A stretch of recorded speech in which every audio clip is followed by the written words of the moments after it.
बिस्मिल्लाहिर्रहमानिर्रहीम। अस्सलाम वालेकुम नाज़रीन, प्रोग्राम दूसरा रुख में खुशामदीद। मैं हूं आपका मेज़बान सनाउल्लाह खान।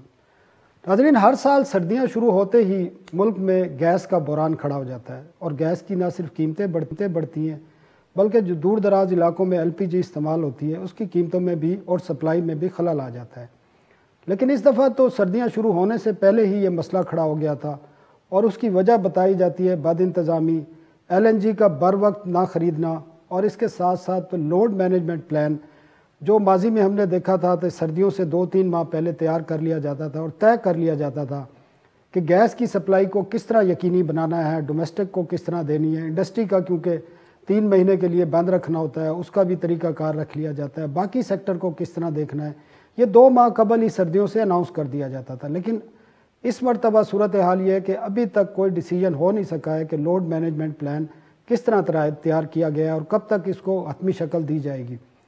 पहले हम एक रिपोर्ट देखते हैं कि आया कि सूरत हाल है क्या, उसके बाद हम अपने मेज़बान से भी बात करेंगे जो एक्सपर्ट है एनर्जी सेक्टर के। रिपोर्ट है, दिखाएं जी रिपोर्ट।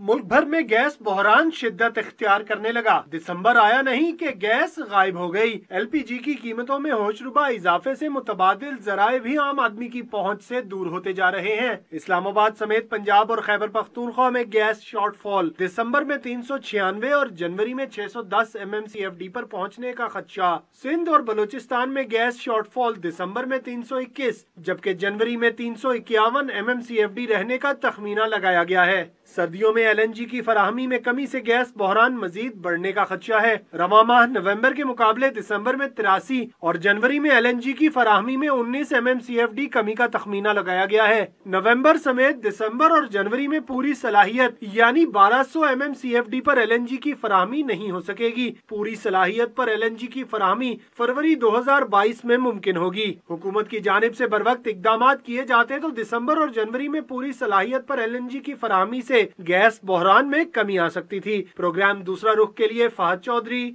इस्लामाबाद। जी नाजरीन, आपने रिपोर्ट देखी। हमारे साथ मौजूद हैं हमारे नुमाइंदा जो एनर्जी सेक्टर को देखते हैं, ताहिर शिरानी। ताहिर शिरानी, बहुत बहुत शुक्रिया। शिरानी साहब, वजह क्या है?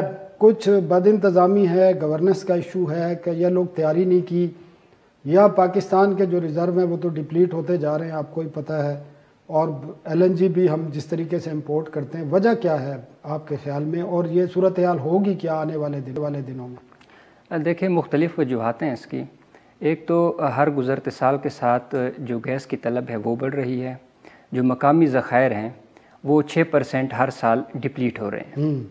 दूसरा, जो LNG हम इंपोर्ट कर रहे हैं 6 साल से उतनी ही कैपेसिटी पे है जितना पहले था, तो इसके साथ बद इंतज़ामी भी आ जाती है, गैस चोरी भी है, और सुई सदर्न गैस कंपनी और सुई नार्दर्न गैस जो 2 गैस कंपनियां हैं उनके ऊपर प्रेशर भी ज़्यादा होता है, तो कॉन्स्टेंट्स भी हैं सिस्टम के।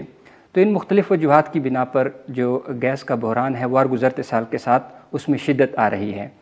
इसमें और भी जो अहम वजूहात हैं कुछ, वो ये है कि जो बुनियादों पर हर साल गैस कनेक्शन दिए जाते हैं और लाखों की तादाद में दिए जाते हैं। जो इस करंट फिस्कल ईयर की गवर्नमेंट का प्लान है 13,33,000। साहब, मेरी बात नहीं समझ रहे, मुझे अभी सिर्फ ये समझाएं कि इन सर्दियों में सूरत हाल क्या होगी, डिमांड कितनी होगी और आपके पास सप्लाई है क्या? हमारे पास तो गैस है ना, अपनी मौजूद है, हमारे साथ इंडिया मौजूद है और मुल्क हैं जिनके पास गैस है ही नहीं, लेकिन उनके एक जो मैनेजमेंट है, हुकूमतों का काम है कि अवाम की जो बुनियादी ज़रूरियात हैं वो पूरी करना। मुझे 2 चीज़ें बता दें, एक तो बता दें कि डिमांड कितनी होगी इन सर्दियों में और आपके पास सप्लाई कितनी अवेलेबल होगी, और सूरत हाल बनेगी क्या? कोई ऐसी तो नहीं होगी कि लोग सड़कों पे निकल आएंगे और रोड बंद होंगे और मुजाहरे होंगे? इस साल तो फिर भी कुछ सालों से मैनेजेबल है सिचुएशन, लेकिन आने वाले सालों में मज़ीद सूरत हाल गंभीर होगी। देखें, इस वक्त जो गैस लोड मैनेजमेंट प्लान है उसके तहत नवंबर के महीने में जो हमारे पास LNG आ रही है वो दिसंबर में उसके मुकाबले में 83 MMCFD कम हो जाएगी।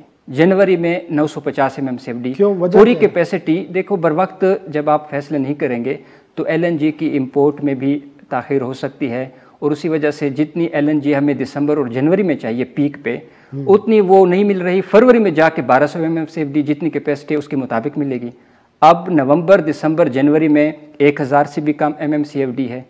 तो इससे हुकूमत की अपनी जगह बद-इंतज़ामी मौजूद है।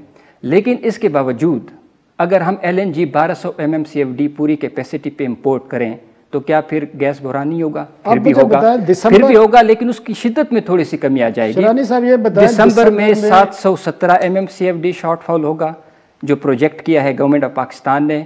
उसके बाद जनवरी में पीक पे चला जाएगा 961 MMCFD।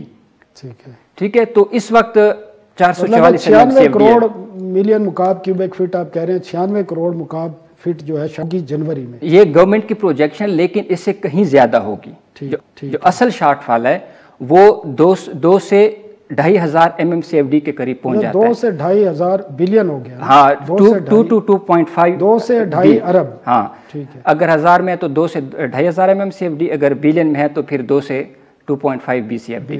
तो ये शॉर्टफॉल होगा हमारा, डिमांड और सप्लाई गैप। उसमें जिस तरह मैंने पहले जिक्र किया है कि अगर LNG इंपोर्ट हम पूरी कर भी लें तो भी शॉर्टफॉल होगा।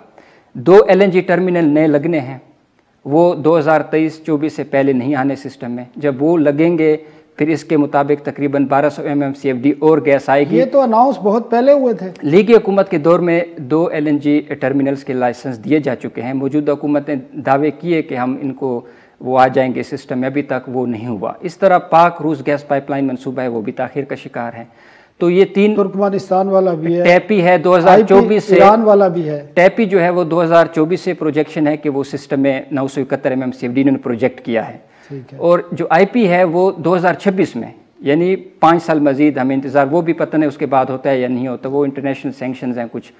तो वो तो एक जो आनी है वो आएगी या नहीं आएगी वो तो अलग बात है। जो मौजूदा सूरत हाल में अगर इस वक्त हम बैठे हैं तो इस वक्त अगर हम देखें तो LNG नहीं आ रही पूरी कैपेसिटी के साथ, फरवरी में आएगी।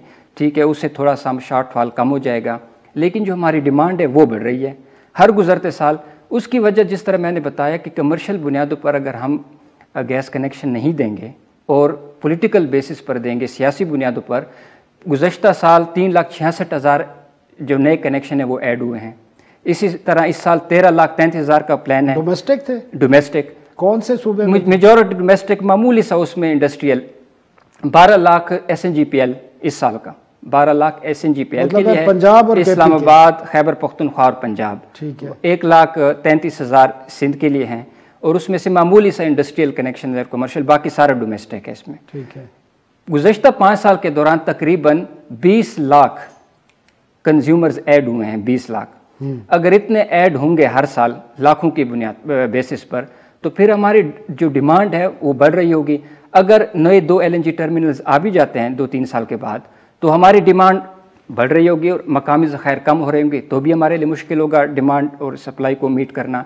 तो पेट्रोलियम डिवीज़न ने प्रोजेक्शन किया है कि 9 साल के बाद जो मकामी गैस है सप्लाई, वो 4 BCFD से कम होकर 1 BCFD पर आ जाएगी। तो नए ज़खायर पर ये काम नहीं कर, तो नए ज़खायर पर हमें कोई काम नज़र नहीं आ रहा मौजूदा दौरे हुकूमत में। मेरे ख्याल में जो कंपनियां काम करती थी आइलैंड गैस की, पिछले 2-2.5 साल में तमाम कंपनियां पाकिस्तान छोड़ के जा चुकी हैं। ये बात ठीक है? किसी हद तक आप कह सकते हैं कि वो कुछ इन्वेस्टमेंट के अलावा कौन काम कर रहा है? इन्वेस्टमेंट के लिए कुछ माहौल इतना साजगार नहीं है अभी तक, लेकिन मौजूदा हुकूमत की जिम्मेदारी है, लेकिन पूरी जिम्मेदारी भी मौजूदा हुकूमत की नहीं है। माजी में भी बहुत सारी खामियां हैं और मौजूदा हुकूमत के दौर में बदइंतज़ामी है और हुकूमत को खुद भी समझ नहीं आ रही कि हमने किस तरह। तो 3.5 साल हो गए, 3.5 साल में तो वो बच्चा स्कूल जाने लगता है। नहीं सर, ये इस तरह है कि ये जो टाइम टेकिंग प्रोसेस है, अगर नए प्रोजेक्ट्स आएंगे फिर डिमांड हमारी बढ़ती है।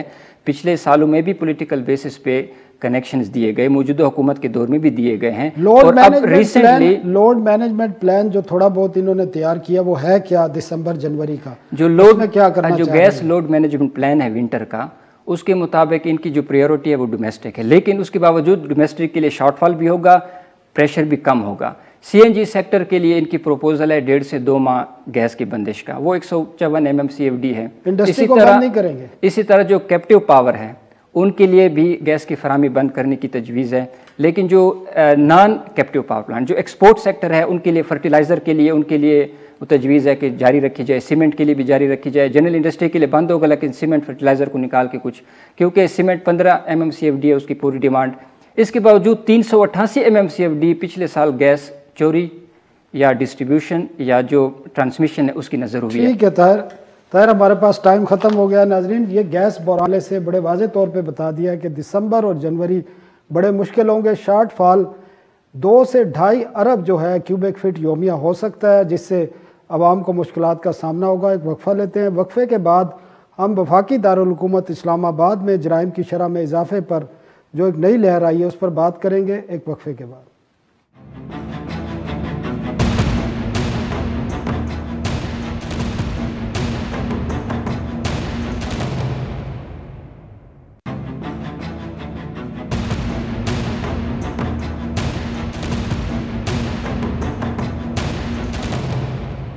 वेलकम बैक नाजरीन। वफाकी दारुल हुकूमत जिसे पाकिस्तान का सबसे खूबसूरत शहर कहा जाता है, लेकिन जराइम के हवाले से सूरत हाल इंतहाई तशवीशनाक है और चोरी, डकैती, अगवा, रेजनी, गाड़ियाँ छीनना, ख़वातीन के पर्स छीनना, इस किस्म के वाक़यात में बेतहाशा इजाफ़ा हुआ है। और पुलिस की हालत जो है काबिल रहम भी इसको कह सकते हैं, कोई बेहतरी नज़र नहीं आ रही। काफ़ी अरसे से इस बारे में बार बार मीडिया की तरफ से भी, पार्लियामेंट में भी ये बातें उठाई जाती रही हैं, लेकिन बेहतरी कोई नहीं आई। इस हवाले से हम एक रिपोर्ट आपको हम दिखाते हैं इस्लामाबाद की सूरत हाल के, उसके बाद हम अपने मेहमान का भी आपसे तारुफ कराएंगे। एक रिपोर्ट दिखाएं जी।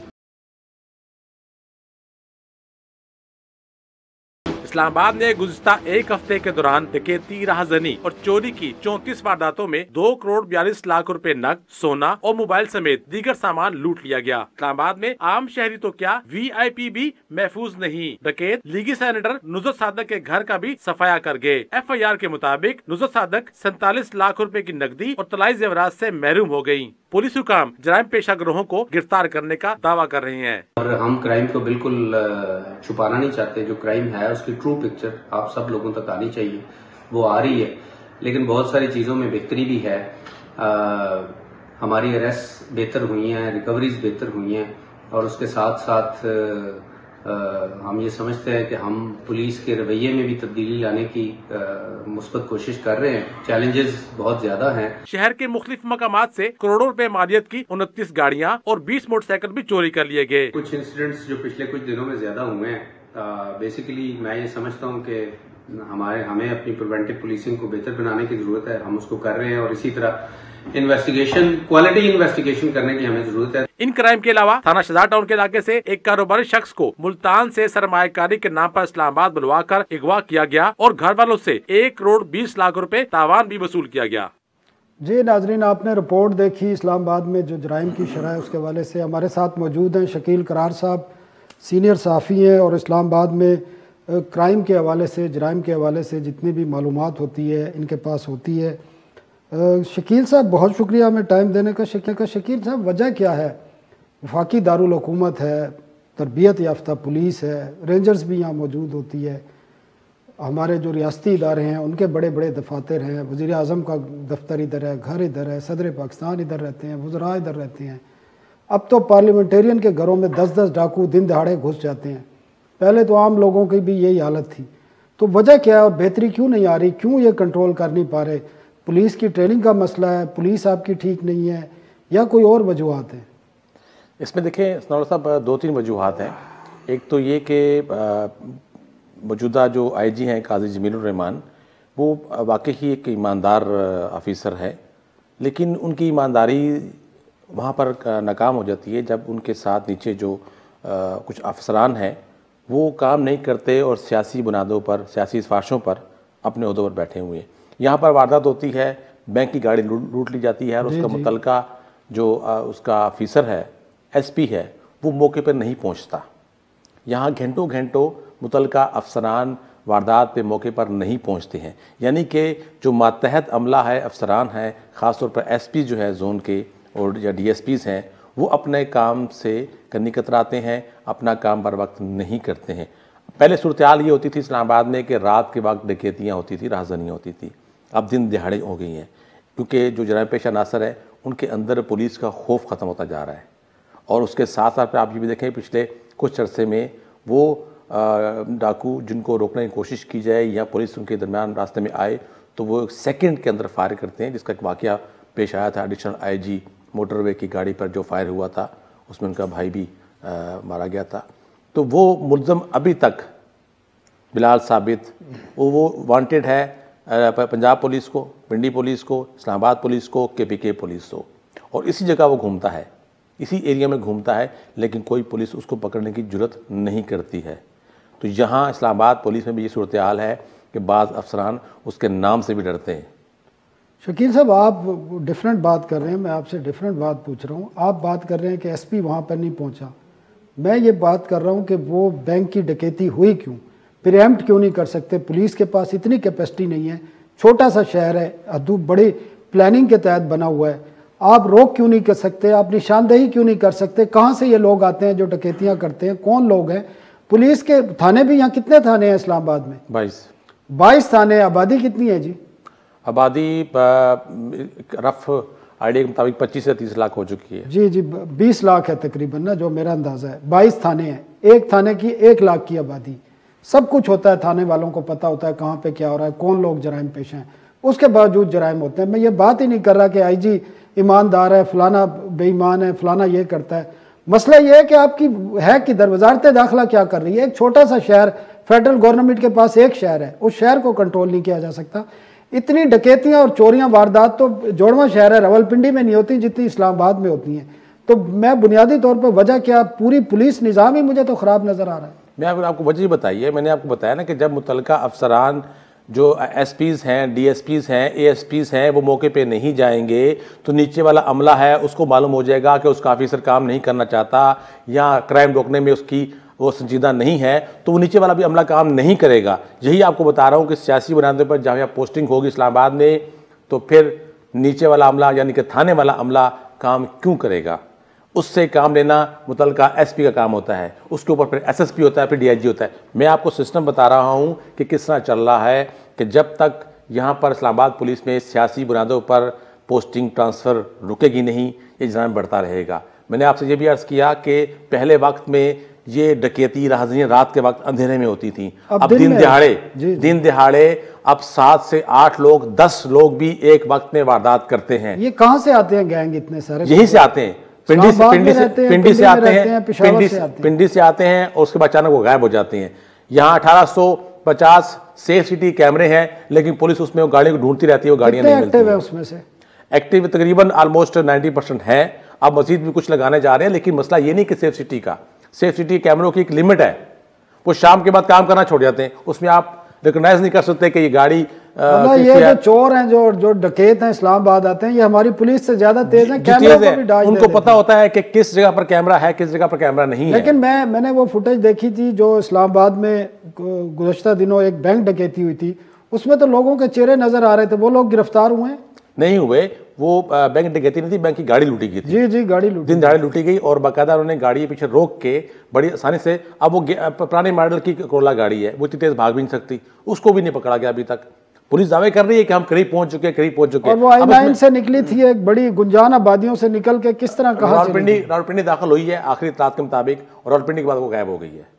अब जब तक और जो 2-4 रोज कबल सेनेटर नुज़रत सादिक के घर पे डकैती हुई है, उसमें से कोई गिरफ्तारी हुई है? नहीं, अभी तक कुछ भी नहीं हुआ। 47 लाख रुपए की इस डकैती में के फ़ौरन बाद पे कायमा कमेटी, सेनेट की कायमा कमेटी ने भी इसका नोटिस लिया था, वहाँ भी अफसरान से जवाब तलबी हुई थी, लेकिन अभी तक ऑन ग्राउंड कुछ भी नहीं है। सिर्फ ज़ुबानी जमा खर्च हो रहा है, मुतमिन किया जा रहा है लोगों को ज़ुबानी तरीके से कि क्राइम कंट्रोल करने के लिए अब एक नया एक्शन प्लान इन्होंने तरतीब दिया है पुलिस ने, और उसमें वही है, इस्लामाबाद पुलिस के पास वसाइल नहीं है, तो वो उन्हीं गाड़ियों को, मोटरसाइकिलों को साफ सुफ करके, नई वर्दियाँ पहना के, लड़कों को बैठा के वो साबित करते हैं कि हमें कोई नई फोर्स, कोई नया एक यूनिट बना लिया है, हम क्राइम को ये करेंगे। अब जब क्राइम रोकने के लिए शहरों में खड़े होते हैं ना, शहर के अंदर मुख्तलिफ स्पॉट्स पे, आप देखो सबसे ज़्यादा तंग किसको करते हैं? मोटरसाइकिल सवार। और ये आर्डर आता है कि आज आपने 50 मोटरसाइकिल बंद करने, अब आप 100 मोटरसाइकिल बंद करने। हर थाना मोटरसाइकिलों से भरा हुआ है, गरीब रुल जाता है, जिसके पास कागज तो बच जाएगा, वरना कागज नहीं है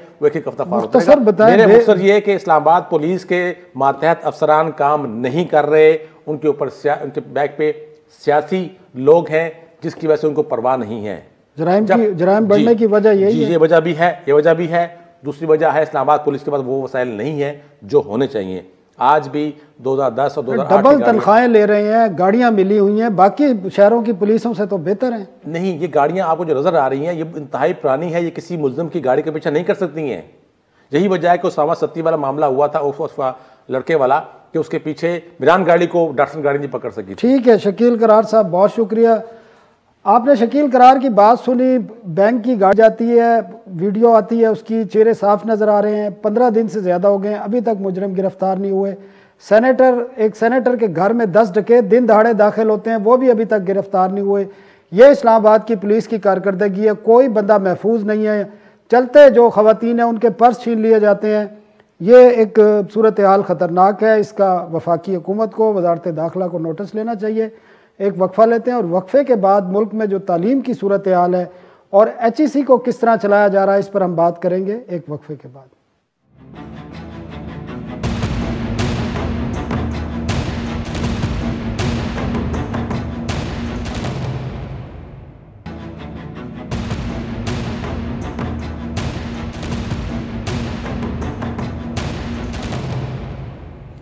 वेलकम बैक नाजरीन, कौमों की जो मुस्तकबिल होता है उसमें सबसे अहम जो अगर किसी चीज़ को कहते हैं तो वो तालीम को कहते हैं। और तालीम ही किसी मुल्क की, किसी कौमों की तकदीर बदलती है और तकदीर ख़राब भी करती है। और हमारे साथ बदकिस्मती से गुज़श्ता 70 सालों से यही हो रहा है कि हम तालीम को उस तरह फोकस नहीं कर पा रहे जितनी उसकी अहमियत है। और अब तो जो आला तालीम है उसका भी सूरत हाल बड़ी ख़राब है। हायर एजुकेशन कमीशन जो आला तालीम को देखता है, जिसको रेगुलेटर कहते हैं, उसमें गुज़श्ता कई सालों से ना ही चेयरमैन है, ना ही एग्जेक्टिव डायरेक्टर हैं जिनको एडहाक पे तमाम चीज़ों को चलाया जा रहा है। और बुनियादी तौर पर पीछे से कोई ताकतें हैं जो इस निज़ाम को चला रही हैं, जिसकी वजह से मसाइल आ रहे हैं। यूनिवर्सिटी फाइनेंशियल उसका शिकार हैं, बहरान का शिकार हैं। कई और इशूज़ हैं जो यूनिवर्सिटियों को दरपेश हैं। मतलब है कि आला तालीम के हवाले से मसाइल इतने संजीदा हैं जिनको फौरी तौर पर हल करने की ज़रूरत है। इसी पर हम बात करेंगे और इस हवाले से हमारे पास जो हैं अहम मालूमात भी हैं। हमारे सीनियर नुमाइंदा हैं रियाजुल हक साहब। रियाज साहब बहुत बहुत शुक्रिया। रियाज साहब, HEC के मसाइल क्या हैं आजकल, और उसकी वजह से जिस तरह आप बता रहे थे कि बड़ी सूरत हाल यूनिवर्सिटियों की बड़ी ख़राब हो रही है, आला तालीम के हवाले से लोगों को मुश्किलात का सामना है, और एक ये बहरानी सी कैफियत है, लेकिन उस सूरत हाल को बेहतरी में कुछ नज़र नहीं आ रहा। जी बिल्कुल ऐसे ही है कि पिछले तकरीबन जब से ये PTI की हुकूमत आई है, और ख़ास तौर पे जो 2 साल हैं, जो पिछला साल और ये मौजूदा साल जो चल रहा है, ये इतनी ज़्यादा बहरानी कैफियत हो चुकी है कि जैसा आपने शुरू में इंट्रो में कहा कि मुस्तकिल तौर पे HEC का चेयरमैन ही नहीं है। तारिक बनौरी साहब को हुकूमत ने हटा दिया और ऑर्डिनेंस के थ्रू हटा दिया, उनका टेन्योर कम कर दिया, और ये कहकर कि शायद वो जो शफकत महमूद साहब है उनकी बात नहीं मानते और मुख्तलिफ वाइस चांसलर्स वगैरह की बात नहीं मानते, और HEC के अंदर भी उनके खिलाफ रिवॉल्ट हुआ। चलो उनको हटा दिया गया, लेकिन उनको हटाने की एक बुनियादी वजह ये भी थी, उनको हटाया हुआ, उनको तकरीबन 1 साल से ज़्यादा होने वाला है उनको हटाया हुआ है। और जो डॉक्टर अताउर रहमान है उनके साथ उनकी काफ़ी लड़ाई हुई, और बुनियादी तौर पे जो लड़ाई थी वो ये थी कि जो HEJ जो इनका सेंटर है कराची में, उनको फंडिंग। अताउर रहमान का इस वक्त HEC में क्या जो सरकारी ओहदा कोई है उनके पास? उनका ओहदा ये है कि जो HEC का तकरीबन 19 रुकनी जो कमीशन मेंबर जिसे गवर्निंग बोर्ड कहते हैं उसके वो मेंबर हैं, और उसके सिर्फ मेंबर हैं। लेकिन उस वक्त 4 से 5 ऐसे अफराद मेंबर्स के अंदर मौजूद हैं HEC के जो इस वक्त डॉक्टर अताउर रहमान साहब के बड़े करीबी और पुराने दोस्त हैं वो सारे। तो इस वक्त माइक्रो मैनेजमेंट हो रही है HEC के अंदर। डॉक्टर अताउर रहमान रिसर्च में, प्लानिंग में, डिग्रीज की अटेस्टेशन के हवाले से या दूसरे मामला हो गए। HEC के जो चेयरमैन की तैनाती क्यों नहीं की जा रही? HEC की चेयरमैन की तैनाती ऐड आएगा क्या तरीका? इसके लिए एक कवर लिया जा रहा है, और ये कवर ये लिया जा रहा है कि जी सिंध हाई कोर्ट का एक ऑर्डर है कि डॉक्टर बनौरी साहब की जो एप्लीकेशन है वो ज़ाहिर है अब इस्लामाबाद हाई कोर्ट में भी वो केस सुना जा रहा है, यहाँ आ गया। तो उस पे ये कहा जा रहा है, कवर लिया जा रहा है कि उन्होंने कहा है कि जब तक इस केस का फैसला नहीं होता तो आपने उसको चेयरमैन को नहीं लगाना। लेकिन चलिए बात तो के बगैर चल रहा है, चेयरमैन के बगैर चल रहा है। एग्जीक्यूटिव डायरेक्टर जो है वो शाइस्ता सोहेल साहिबा हैं, जिनको दूसरी मरतबा इन्होंने हाल ही में एक्सटेंशन दी है, जो एक फेडरल ब्यूरोक्रेट हैं। HEC के मामलात को उस तरह नहीं समझ पाती जिस तरह एक एकेडमिक को समझना चाहिए या जो अंदर का बंदा हो।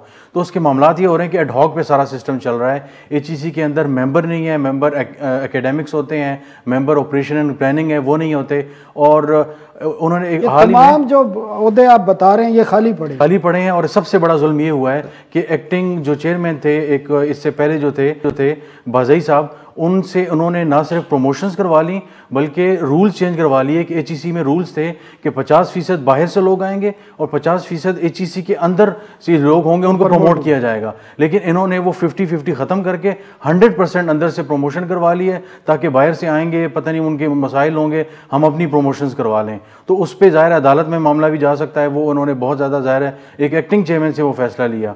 तो इसके अलावा बहुत से ऐसे मसाइल हैं। मिसाल के तौर पर डॉक्टर अताउर रहमान के मुतालिक कहा जा रहा है कि ज़ाहिर है वो जो साइंस एंड टेक्नोलॉजी की टास्क फोर्स है उसके वो चेयरमैन भी हैं, लेकिन वो प्राइम मिनिस्टर की भी ज़्यादा करीब हैं, तो प्राइम मिनिस्टर को बहुत ज़्यादा शायद उन पर ट्रस्ट भी करते हैं। आप ये कह रहे हैं कि HEC के जितने भी डिसीजन हो रहे हैं वो डॉक्टर अताउर रहमान साहब कर रहे हैं, डॉक्टर अनऑफिशियली? बिल्कुल, डॉक्टर अताउर रहमान साहब कर रहे हैं। HEC के अंदर जो सीनियर अफसरान है, जो मैनेजमेंट है, और मिनिस्ट्री ऑफ एजुकेशन जिसके समहाउ लाइन मिनिस्ट्री बनती है मिनिस्ट्री ऑफ एजुकेशन, उनमें मेरी सीनियर अफसरान से दोनों जगह पे बात हुई। किसी में हिम्मत नहीं है कि वो इस मामले को उठाए कि इस एडहॉकिज्म को, इस इंटरवेंशन को ख़त्म किया जाए जो इनकी तरफ से की जा रही है। और 24 अरब रुपए का प्रोजेक्ट जो PM की यूनिवर्सिटी का प्रोजेक्ट था वो ECC ने इसी हफ्ते अप्रूव किया, लेकिन यूनिवर्सिटी जो है वो फाइनेंशियल बहुत ज़्यादा क्रंच में है। सियासी जो प्रोजेक्ट्स हैं उनको तो फंड्स मिल रहे हैं। रियाज एक ब्रेक लेते हैं, एक ब्रेक का टाइम हो रहा है, उसके बाद इंटरेस्टिंग गुफ्तगू है, इस पे बात का सिलसिला हम जारी रखेंगे। नाज़रीन एक ब्रेक लेते हैं।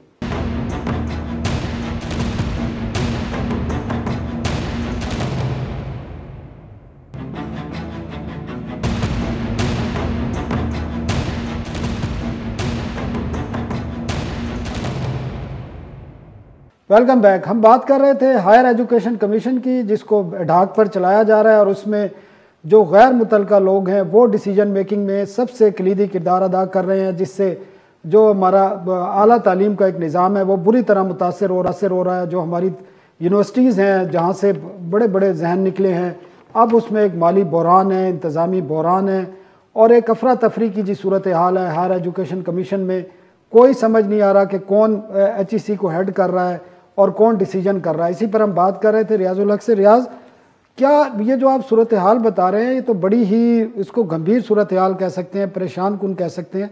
तो इससे हमारे जो आला तालीम के इदारे हैं, ख़ासकर जो हमारी यूनिवर्सिटियाँ हैं, जामियात हैं हमारी, काफ़ी अरसे से आपको पता है फाइनेंशियल माली बहरान है, तनख्वाहों के भी इशू हैं, पेंशन के इशू हैं, ज़्यादातर और भी इशूज़ हैं, इस किस्म के इंतज़ामी इशूज़ भी हैं। तो ये इसके असरात क्या पड़ रहे हैं हमारी तालीम पर और खासकर आला तालीम पर? आप इससे अंदाज़ा लगा लें कि तकरीबन 4 एड्स अब तक हायर एजुकेशन कमीशन के एग्जीक्यूटिव डायरेक्टर के आ चुके हैं पिछले 2 सालों में, और अभी तक एग्जीक्यूटिव डायरेक्टर फाइनल नहीं हो सका इनसे। यानी पूरे मुल्क में ऐसा कोई एकेडमिक नहीं है, ऐसा कोई बंदा नहीं है जो इस काबिल हो कि उसको यहाँ पे लगाया जा सके।